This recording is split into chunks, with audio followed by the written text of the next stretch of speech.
Welcome back to the Blindsiders. I am Ben here with Bill and Brian talking about episode number 8 of Survivor 49.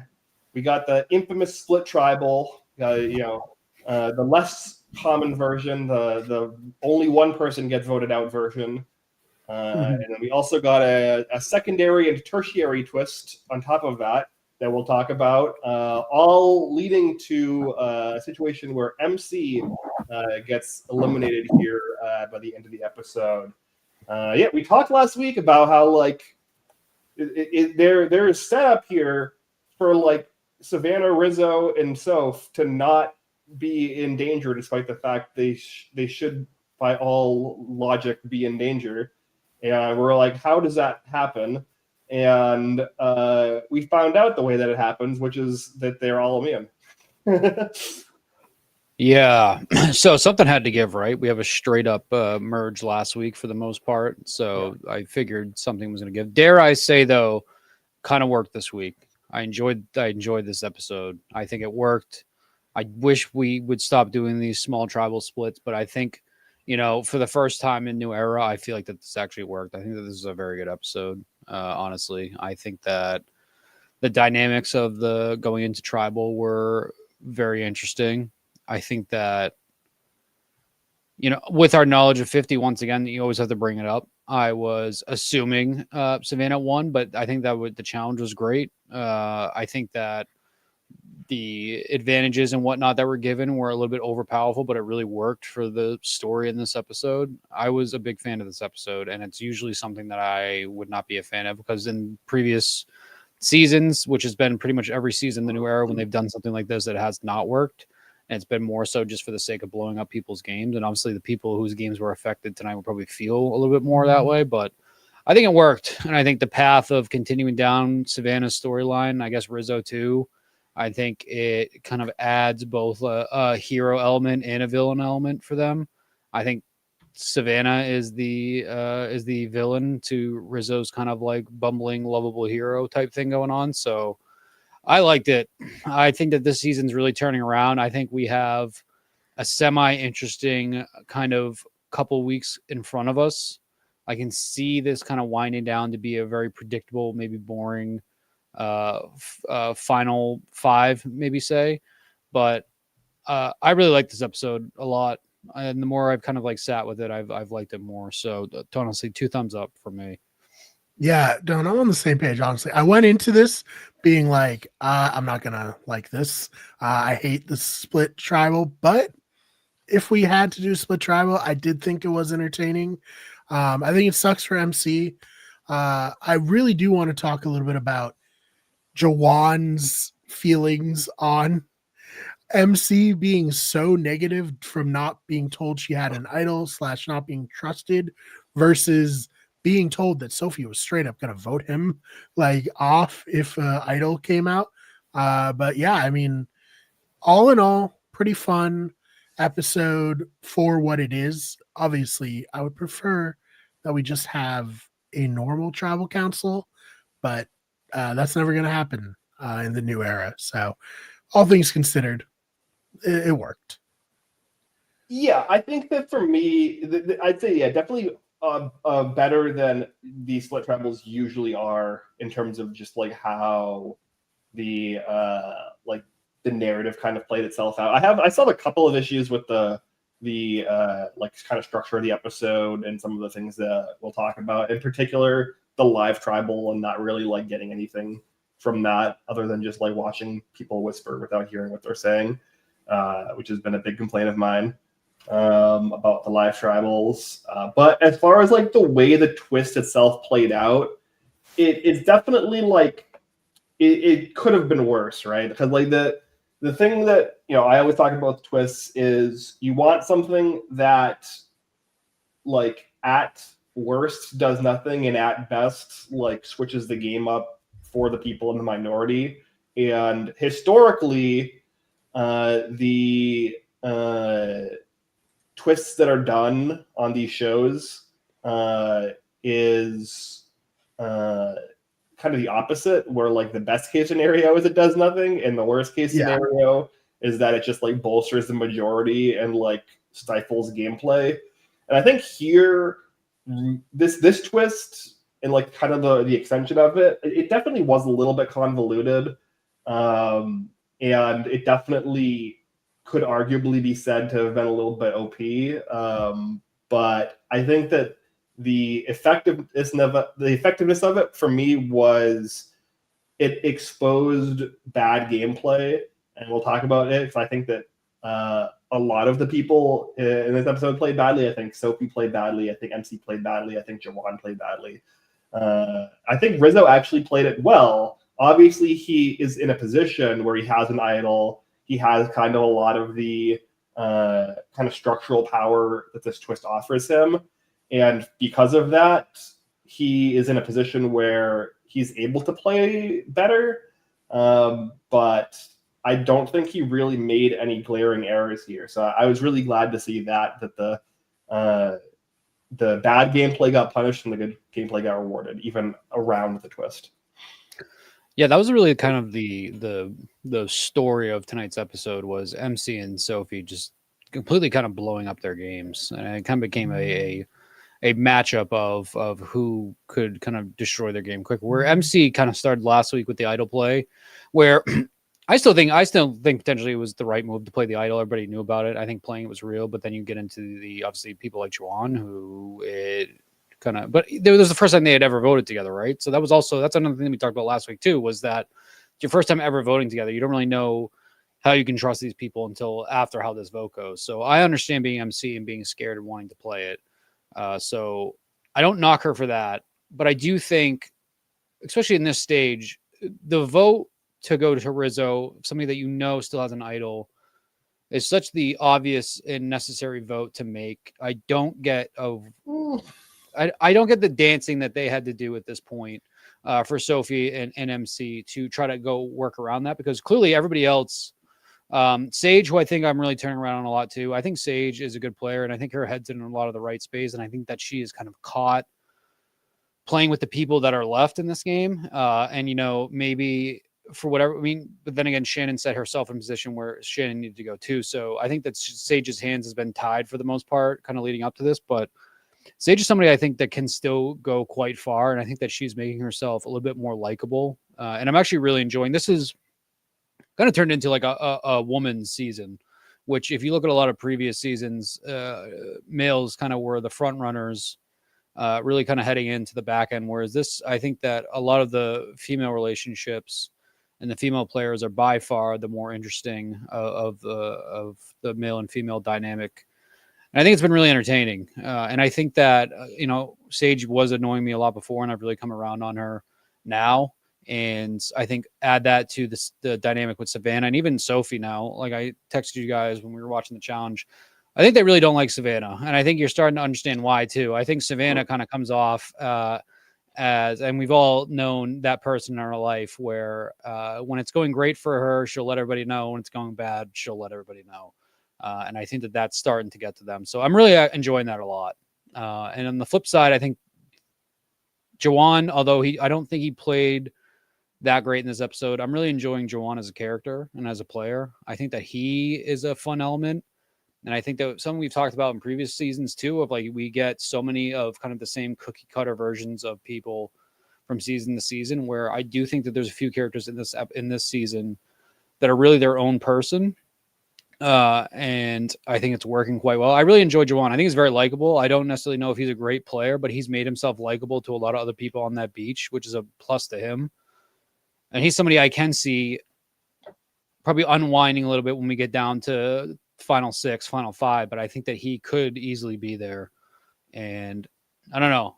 I from where we were, you know, an episode or 2 in to now, I am really kind of gone full swing. I think that this season has really picked up a lot of steam. And I think the players are also just finding kind of their footing on this game. But I do think our girl, Sophie with an I am a little not concerned, but I am interested of where she goes from here, because it did seem like she was very willing to flip on Savannah and Rizzo, but it was also the right thing to say in the moment too. So I don't know. I guess we'll find out next week with her. Yeah, lucky for her, she didn't have to show her cards at all this round because of the way the twists worked. So because this game maybe, flipped a little bit with the post scramble and stuff, maybe she just can kind of wait and see what happens and kind of go forward. So I think this was actually like pretty solid for all the people who got left on the beach to just kind of be like, oh, okay, MC's out. We didn't vote MC out, so that's good for us. Yeah. And although I will say, like, I don't know if MC was necessarily super, it didn't seem like she was super in with anybody who was left. Granted, there's not like a ton of Hina left. So I don't know. Like, it felt like we were showing that her and Jason were tight, but then obviously Jason's gone. So I guess, like, what do you guys think the bigger impact of MC being gone is going to be?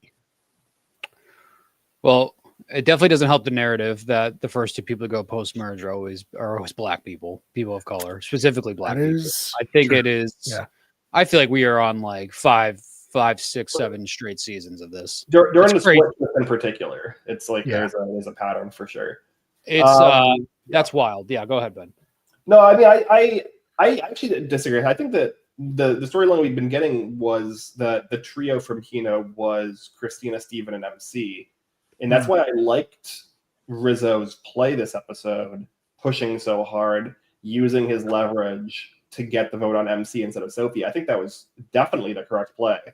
Right. Like, regardless of, I think Sophie's really unnecessarily stubborn and kind of has to be like dragged into the correct move here. Yeah. Like just like kicking and screaming for no reason, which is like not great. Like I've not seen incredible instincts from Yellow Sophie so far, from the little we've seen of her. But I do think from the Rizzo and Savannah perspective, forcing this move onto MC instead of Sophie was like definitely correct. Like, especially when you have Jawan and Sage fighting in a certain direction, you're in a position where you need to blow the game up a little bit, or like kind of blow the pieces open enough that you can kind of find a crack. And like this was a necessary hill to die on. I think was getting MC out, and I do think that it probably opens up enough room, because now Rizzo keeps his idol. They don't know, Savannah and Rizzo don't know, but Sophie, Blue Sophie has a knowledge is power advantage. She still is trying to maintain her relationship with Alex. Alex knows where the other idol is. He knows that Christina finds it in this episode. And I don't particularly like, given that Christina has spoken like maybe a grand total of 7 sentences this entire season. I don't particularly think that Christina is going to find a lot of successful use of that idol if we're just doing some surface level edit reading.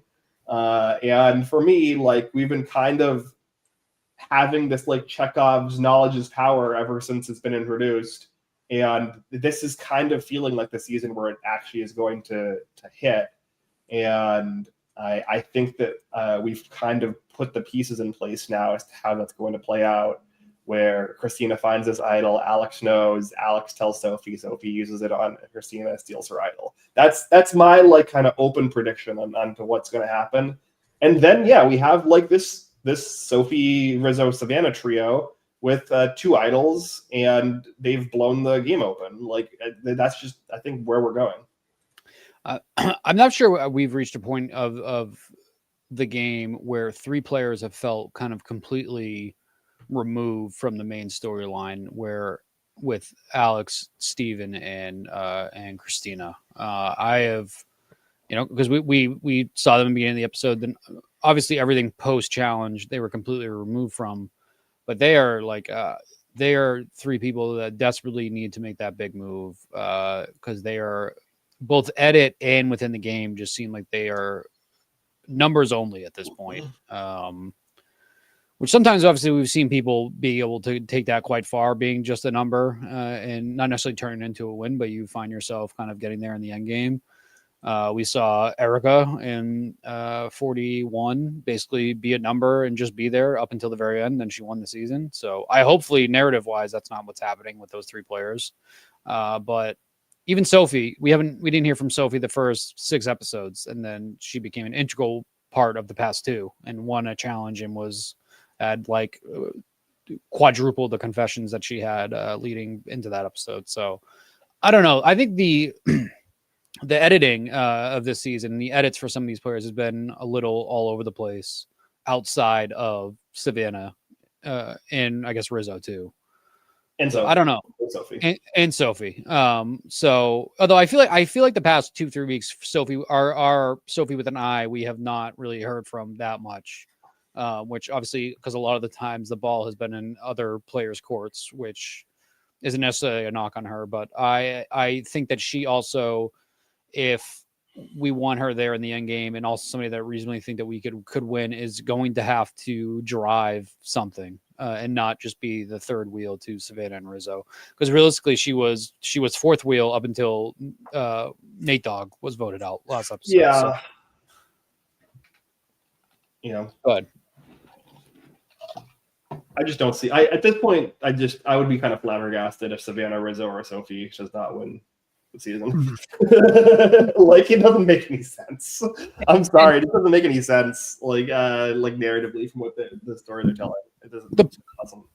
The problem is too is that I do think these episodes would be a lot more interesting without the 50 knowledge. I think it would be much more of a nail biter. Yeah, and I still like they're like you're not convincing me that we're heading into a Steven, MC, Christina, Sophie endgame when like I couldn't tell you a single thing about 3 of those players. You know what I mean? Like, I think especially after this week where you've had for Savannah and Rizzo, and if you're including Sophie too, could not have gone better. I literally could. I don't think could have gone better. Short of them all being completely immune and Savannah being able to go by herself, I don't think could have gone better. Because even then, now you have basically inside knowledge to what all the rest of them are thinking, and on top of that, we've said before, there's nothing less dangerous than an idol every single person knows about, and you hold on to play it until the very end. But in this situation, I do think Rizzo having that idol, it's almost like it's turning into a Tony and Cagayan situation where he has it and he can continue to completely leverage it in his advantage, which is what we saw this week. Because once again, I think the easiest vote was to go for Rizzo. It made the most sense if you're excluding when Savannah came. I still think that they should have drove that home, but clearly, once again, bad gameplay, MC, Sophie, and you want to put. Once again, I love Juwan. I think he's entertaining to watch. I think we're also building up where his paranoia is clearly going to be his undoing, and I think it's going to happen in a big way. But I don't know. And the same thing, I also thought, honestly, potentially going into Tribal, that Rizzo was the guy to go. I thought this was going to be the bait and switch. He goes home with the idol in his pocket. We all sit there and talk about, oh my God, I can't believe Rizzo went home with the idol. And he's basically almost the second chance player to be in 50. I really thought that could happen. So I guess that's another interesting part to watch for this season too, is I'm almost like, oh, wow, when is Rizzo going to go? And how far is he going to go? But I agree with you, Ben. It really feels like naturally, even watching without the knowledge of 50, Rizzo, Savannah, and Sophie just seem like the natural 3 there in the end. Yeah. I don't know, Brian, what are your thoughts? Yeah, and like you guys have alluded to, it's tough because of the knowledge of 50, but also the edit is pretty obvious. So it's like, okay, obviously they were going to get out of the jam they were in this episode.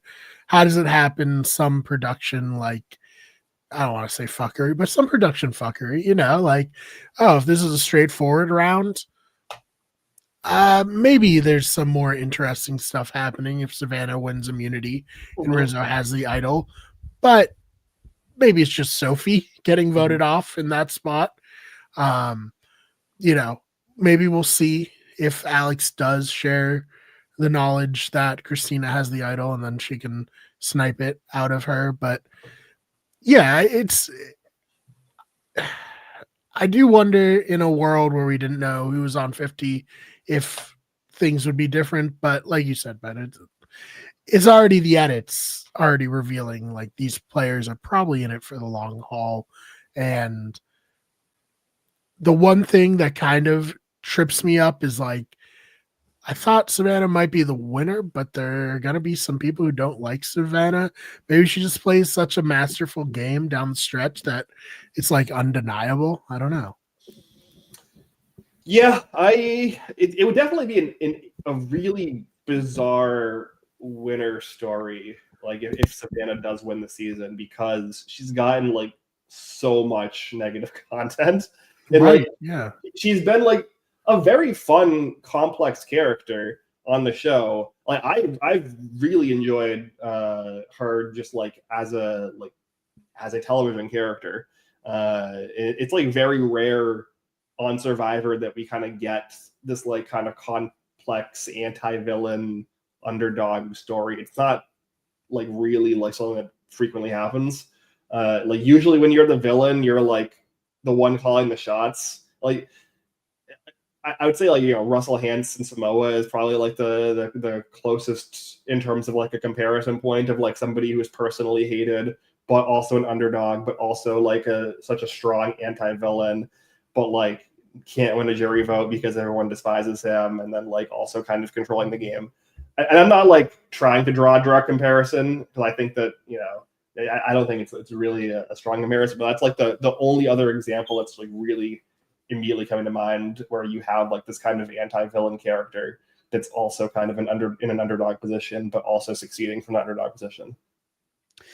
And it's interesting because the other female winner that I bring up from the new era is D, to kind of like, and it's not necessarily comparable gameplay wise because Not at all. Yeah. D used how likable she was to her advantage to get herself there to the very end. And I do think that I can respect both gameplays, but I think that Savannah's is way more enjoyable to watch. What you said, Ben, about being a better TV character in a way to watch. So that's been interesting too, because I've always been saying we are desperate for a villain, and I don't necessarily know if Savannah would fall into that villain category in a lot of other older seasons. But for the new era of being someone that is clearly here, I am here to win. She is kind of flaunting when she does well, and like I said, she is very vocal when something that she does not like happens. If we're going to go back to earlier where Jawan was annoying her and she immediately just wanted to vote Jawan out, and so I think that's an interesting dynamic going into 52 is to have a player like that of those two going at each other, where I know everybody says that they think the most recent winners going into 50, assuming Savannah wins once again, because we are a 50. I don't know what it would be a fucking crazy winner at this point. I don't know. Like they have to like they started the seeds in this episode obviously with her talking about her past with her job and the mental health struggles that led to, and the physical health struggles that came from the stress of dealing with those. Like they like started putting the pieces in place for some kind of flip, but they also had, Sage calling her a mean girl, and you have Sophie rolling her eyes at Savannah like 12 different times. Like pretty much every time that Sophie is on screen, she's rolling her eyes at something that Savannah is saying. So it's like, I don't know. It would be a very odd way to like sell her as a winner. And it almost is feeling like Rizzo is a more believable winner for me. And I guess like all that, the main driving point, obviously, behind assuming she's a winner is those elite tribe layouts. Where we're not going to get into all that, but that is the obvious like giveaway. But that's assuming that is a 100% factual how they were. So, but I agree with you too, Ben. I think that this very easily could blow up in her face, or it's the type of situation where a lot of people just respected the fact that she played her own game. Yeah. And maybe, hopefully, this is a tribal where people are actually able to pitch and defend why they deserve to win. Because I'm desperate for that to come back too. So I don't know. But at the same time, I don't necessarily know, even though he's building quite the case for himself, I don't know if you look at Rizzo right now that I would be more satisfied with him as a winner as a viewer than I would be as Savannah. I think Savannah winning the challenge this week in the kind of the way with how kind of the good, if you want to say like quote unquote like good versus evil of Sophie versus her, even though we're just getting to know Sophie at this point.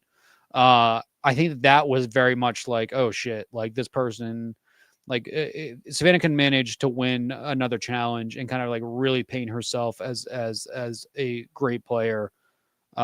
I think that a lot of people that are there might start to look at her like, yeah, she annoys me. She kind of sucks, but she's also by far the best player in this game right now. Yeah, and like if that's how it plays out, I kind of like that because I think so. And before I say anything, the winner of Survivor deserves to win Survivor. But I think a lot of times people will not like somebody in the finals who maybe played better than the person they do like, and then they'll kind of retroactively invent reasons as to why they actually aren't as good of a player as the person who they want to vote for just because they like that person more, Mm-hmm. Yeah, I know. I've done it. Yeah, people have done it. It's happened. Yeah. So I think if the, are like, what, Savannah, here's $1 million, get out of my face, never speak to me again. That's cool, Yeah, I do. It is part of Survivor, though, right? Like, I say, like, tongue in cheek, I've done it, and like it's been done to me in these live games that we played. And it's like, yep. It's just kind of, the order of operations for how people vote as a juror is generally like, who do you respect as like 1A, and then who do you like as 1B, and like often that's correlated to how you play, and often that's correlated to just like a popularity contest, or like whether you put the social work in with that person, whether you're just naturally likable or charismatic, whether you're able to do sneaky things and still come away with people like kind of just like wagging their finger at you like, oh, yeah, right, as opposed to like wanting you to die. Mm-hmm. Like there's just like kind of a lot of like implicit aspects to getting jurors to want to vote for you that is not really like very easily capturable as like a checklist. But I think that like for me, it's always just 1A, do you respect that person? 1B, do you like that person? And I think people are willing to vote for people that they don't like as long as they respect them. And I think that's really kind of where Savannah has to thread the needle here. Is she has to like play well enough that people like have to have undoubtable respect for her that outweighs any kind of potential personal dislike. It all comes down to you just never know what kind of juror you're going to get either. I mean, if you're on the island, obviously you probably have a better gauge than the viewer at home, but it could literally be a matter of one vote, like we have with Charlie. It could literally be a matter of somebody being spiteful that it's you there and not them, and I think that's the interesting part of why I love Survivor so much, where it's both incredibly frustrating to see someone that I think does not necessarily deserve to win from the viewers aspect of the game to win, but at the opposite side, it's like every season could be different for what you're getting. It does feel like outside of the Charlie and Mackenzie final that I just mentioned, it does feel like a lot of the seasons, though, the winners, excluding Gabler, even though Gabler seemed like a pretty like they're unanimous. That was a spiteful vote. Those are a bunch of haters. It does seem like that the vote is like pretty uniform, and people seem to like and respect the person in their game for the most part. At least like the top two of the three players, that they respect the person, at least one of them in their game, and even though they were on the wrong side of this person's moves a lot of the time, that they still vote for that person.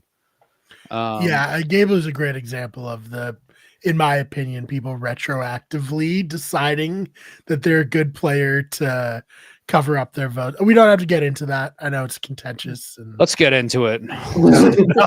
We do not need to have another Gabler discussion on this show. We have discussed it to death. The internet has discussed it to death. God bless him. He donated all of his winnings. That's impressive. That's all I have to say about it. Yeah. It's just, again, a matter of like, do you like the person? Do you respect the person? Does your respect for them outweigh any potential personal dislike? And I think that is like kind of, to not get into too much of the weeds, like that's kind of a situation where with Cassidy, people personally disliked her and that she didn't play a respectable enough game to outweigh that in comparison. Like if we're just doing like scale balancing, you know, the respect that you garner from the game that you play and the way that you carry yourself has to outweigh any kind of negative feelings that people have for you. And if it doesn't, you're probably not going to get that person's jury vote. Yeah, I agree. Excluding the fact that I think Carla and Jesse should be banned from Survivor for life. I agree. Well, hey, I've seemingly Jeff. I think they are. I think Jesse at the very least after. Although Jeff has he's gone soft. I feel like you could tell Jeff to fuck off, and he now is like just bringing anybody on. I guess we'll see though. I think is Jesse one of the people who's going to be on Mr. Beast's show? That's a consolation prize, right? I guess. And I know his son does. I don't know. I haven't followed Beast games very closely. I'm gonna be real. It was fine. Yeah, it's just so random, you know. Like it's just like there's no strategy to this. It's just like you end up on the right side of whatever weird ass challenge is the elimination this round. You know. One day I stole like a lot of money from people. That was fun. That was a good moment. And 4 other people had the chance to win $1 million by eliminating like 100 people, and none of them did it. And I'm like, damn, I would have 100 like slammed that button. Like, God. So, anyways, make sure you follow Better Radio for our Mr. Beast Games 2 recap show. This is a good time to announce our Blindsiders spin-off show, The Blindsiders Mr. Beast. Mm-hmm. I couldn't think of a better name on the spot there. So, oh yeah, Mr. Beast works. I mean, you know, Squid Game and Challenge just came back with season 2 as well, and like, you know, true. Shout out Mark, Player 100, part of the LRG community with us. Well, there's multiple. There's many. I have met and or played games with multiple people on the Squid Games The Cast season 2 cast. That's cool to me. Which is neat. Yeah. I still haven't watched it. Yeah, that's the thing. Like I'm not gonna watch Squid Game The Challenge, but I'm happy for the people who got on it. Yeah, you know. Should we all just join Squid Games The Challenge? Yeah, let's apply season 3 as a joke. We'll apply and I'll get on it somehow. It wouldn't surprise me. There's 5 million people on every season, so you know, it's just like a. There's a cast of 456, right? That's so crazy. Yeah. Yeah. I mean, we could talk. First 2 seasons of Squid Game the show, very good. Season 3, yeah. I mean, this is the thing, but like these games, where like the format requires you to just ignore like 95% of the people that you cast. Just like, well, right? Yeah. Don't love it. What? Why are you presumably paying a bunch of appearance stipends, or maybe not paying people appearance stipends based on? I don't think you get paid on Squid Game. Well, that's what I heard. I know Beast Game season 1, there was a lot of drama about like people not getting stipend or whatever. Don't you not get residuals for streaming shows? Isn't that a thing? Yeah. Well, yeah, but usually for reality shows, you'll get like a flat fee just for playing, like a $1,000 stipend or something like that. I remember watching like a really lengthy video of how like the streaming services like kind of like absolutely fucked a lot of like lower end actors and their residuals and all that stuff. Yeah, it checks out. Yeah, acting used to be a job that you could just like do and have a job and not necessarily be famous, but you are like a working actor. But now it's not like that at all. I need to be a professional reality TV star. Yep, that's the move. I do always, you know, think like, should I have just tried way harder to get on reality TV so I could be on the challenge for 10 seasons in a row? But you know what? Didn't happen. Do you think reality TV has reached a point though where it's like it's interesting because I feel like Survivor, I've had a conversation with some Survivor fans too, where they want Survivor to go back to where they're actually like trying to cast people rather than like taking submissions of everybody who's a Survivor fan, of like going out and trying to get the people that maybe don't know the most about Survivor and kind of we pull saw them that. That back was Survivor 48, and it was a shit show, and it was awful.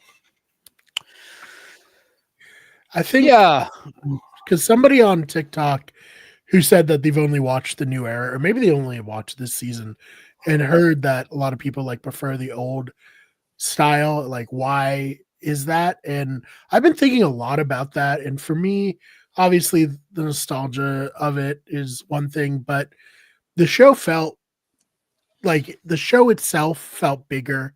Like it was more of like a cultural Yep. icon, and $1 million was a lot more relatively back then. Like I feel like back then, if you won $1 million, you're like, oh, you're rich. Now it's like, nice. I can maybe afford the house that I want, or I can be more picky with my job. But it's not gonna be something that makes someone rich. And then to make it even worse, the only people who can go on it are people who are in these, you know, white collar jobs that can get time off, or are like freelance people. Like you're not going to get Big Tom anymore. You're not going to get regular people. What was that? Stu Hawk, yeah. Stu Hawk, yeah. You're not going to get these people on the show anymore, just because of how the economy is set up nowadays. And because Survivor was like the icon, because the money was so much more relatively, when people were getting voted off, they like felt it. It was like, you're killing me. You're taking this huge opportunity away from me. Now, because of people like us, quite frankly, is way more viewed as, oh, it's a game. It's like, Mario Party. And yeah, someone wins $1 million at the end, but whatever.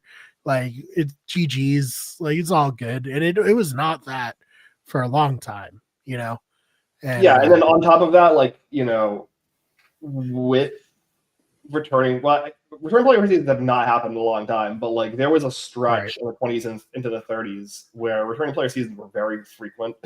And I think that also was like, oh, okay, well, if I don't win, like as long as I was a good enough character, I could get a returning player, shot. Right. And then also now we have all of these kind of spin-off reality shows. We're obviously going to talk about The Traitors season 4 starting in less than 2 months. Like that's another opportunity. The challenge, like you mentioned, is another opportunity. So like as long as you're like a presence on the show and you do something memorable, or like you're like semi-memorable as a character, like there are opportunities for you to do more even if you're not the winner. And so like I think that also probably adds to like the lack of people being as pissed off. And then like you said, like if the prize money was $5 million, right? I don't think that would, yeah, that people would be way more pissed. We'd get way more Kelly Nalbandian style entrances where people are just like cursing people out. Yeah, and I think it would be more entertaining, in my opinion. That would mean more. And you know what? Like Johnny Fairplay, when he did his lie about his grandma being dead, in his confessional, he's like, I'm only going to get one opportunity to play Survivor. Granted, he played again, but like in his mind, he's like, this is my one shot. I'm going to do anything I can to win Survivor. And I think all of that goes to why Survivor feels different now than it did back then. It goes into our talk too of people not wanting to be perceived on social media as being like a bad person or somebody that's a liar or somebody that burns somebody else, because fandoms are nasty and vicious now. Yeah, way, and they're way more able to get their hatred out than they ever have been before. So I think that's a big part of that. I think that. Yeah, I think we just cross up all the check boxes there. The social, political climate cannot handle having all these crazy people on it. I think if you go back to Survivor Africa with Big Tom voting out the guy that stole the beans, Clarence ate the beans, I think that there would be an entire whole thing about it on social media. Big Tom doesn't play in today's society. That is for sure. Reality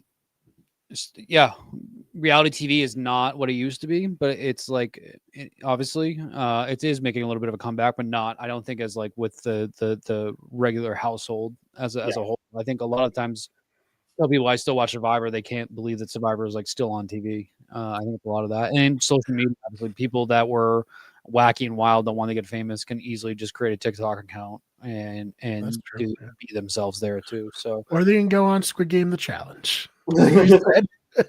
Yeah, I actually disagree. I think I've talked about this before. I disagree that the fans are more vicious or crazy or toxic now.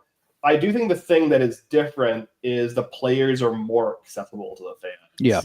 Yeah. Which I think is like the main, like, because there was a lot of craziness and toxicity, especially even when the show is like at its peak as well. Like we talk about like Jerry Manthey, I think I mentioned previously when we had this discussion. Yeah.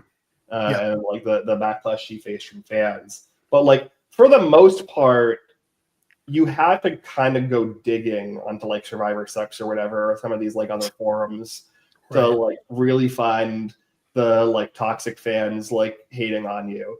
Whereas I think with how accessible certain like kind of media apparatuses surrounding the show, obviously like podcasting, players kind of going on podcasts in order to try to build a presence for themselves so they can't have return appearances, trying to maintain some level of decorum with fans in that way. I think there's a lot of other kind of factors that play into why there's less Johnny Fairplays, for example. Yeah. And I do think like, well, I definitely agree, like people were vicious. There is like this weird thing where people are like cops now, like everybody's a cop and everybody's like, oh my God, this person did something I didn't like. These should be fired from their job.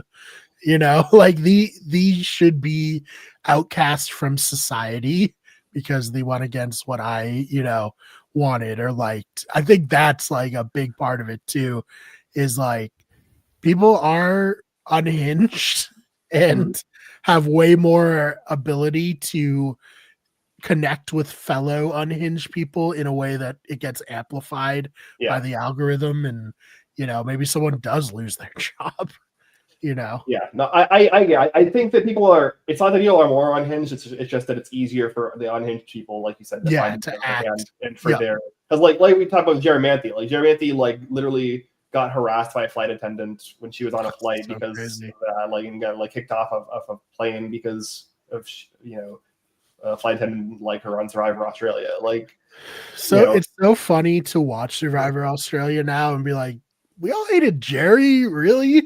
Yeah, why? Like, why do we hate Jerry? Yeah, so crazy. Yeah, I told you when I watched Survivor Australia, the Outback person that pissed me off the most was Colby. Because he threw that whole game away. Right. Let's go. Different time, Dylan. Very different time. Well, I mean, he still has a chance. He's going to be on 50. So maybe he can finally fix his legacy for good. Yeah, gonna be.